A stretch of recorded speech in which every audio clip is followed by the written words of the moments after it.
Hello everyone, this is Swansi from evidyati.in. Now we are starting with question number 8, exercise 11.3. So in this question we are given the lateral surface area of a hollow cylinder is 4224 cm square. सबसे पहले hollow cylinder का क्या meaning है? अगर एक cylinder है जिसमें top और बॉटम नहीं है, so that means it is a hollow cylinder. Also यहाँ पे हमें इसका लेटरल सरफेस एरिया गिवन है. लेटरल सरफेस एरिया क्या होता है? अभी हमने पुराने क्वेश्चंस में ही किया है. लेटरल सरफेस एरिया मींस कि इसके सराउंडिंग का एरिया. लेटरल सरफेस एरिया किसी भी चीज का मतलब उसका टॉप और बॉटम इंक्लूडेड नहीं है. सो इसका हमें लेटरल सरफेस एरिया गिवन है. देन आगे हमें बोला है it is cut along it's height and form a rectangular sheet of width 33 centimetre.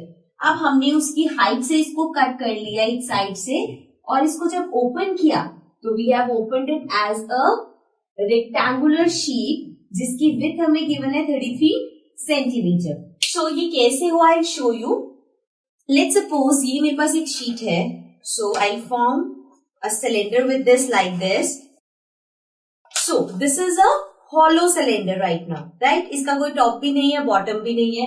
अब इस हॉलो सिलेंडर को अगर मैं यहां से कट कर रही हूँ, लेट्स सपोज इसकी हाइट से कट करके if I open it, so this will be opened into a rectangular sheet. Same वही चीज यहाँ पे हुई है. एक सिलेंड्रिकल हॉलो सिलेंड्रिकल चीज को आपने ओपन किया है into a rectangular sheet. Now अब हमें इसमें करना क्या है? We have to find the perimeter of the rectangular sheet. अब हमें इसका ये जो शीट है इसका पेरीमीटर फाइंड करना है. सो पेरीमीटर फाइंड करने का फॉर्मूला हमारे पास होता है 2l plus b, right. So length हमारे पास नहीं है. ब्रेथ आपको गिवन है 33 सेंटीमीटर बट लेंथ नहीं है. सो लेंथ कैसे निकालेंगे? Let's see.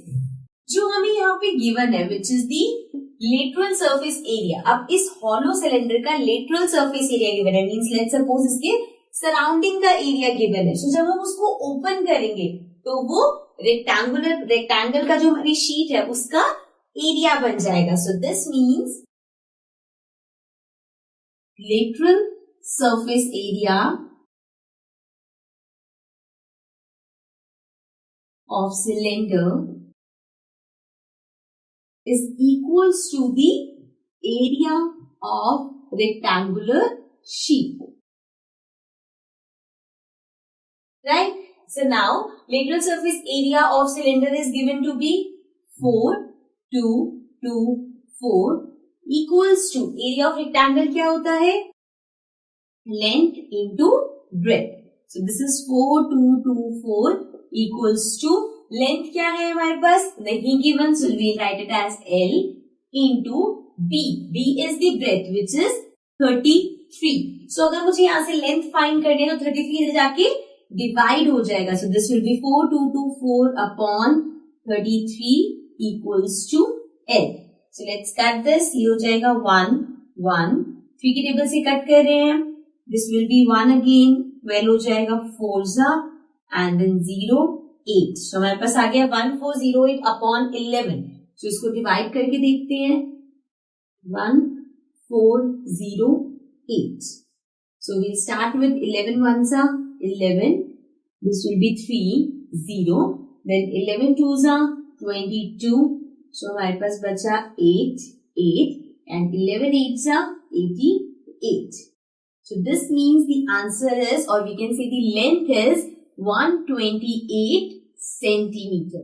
So ये हमारे पास लेंथ आ गई. अब अगर हमारे पास लेंथ भी है ब्रेथ भी है, so हम इसका पेरीमीटर फाइंड कर सकते हैं. So let's go ahead and find the perimeter of the rectangular sheet. Now perimeter is equals to 2l plus b. So 2 length is अभी हमने फाइंड करी है 128 plus the breadth is 33 centimeter. So now 2 into, let's add this, 8 plus 3 11, then 3 plus 1 4 plus 2 6 and 1. So now 2 ones are 2 2 6 are 12, 2 ones are 2 plus 1 3. So हमारे पास आ गया 322 centimetre. So this is the perimeter of this rectangular sheet जो कि हमें find करना था. So this was question number 8. Now let's come to the next question.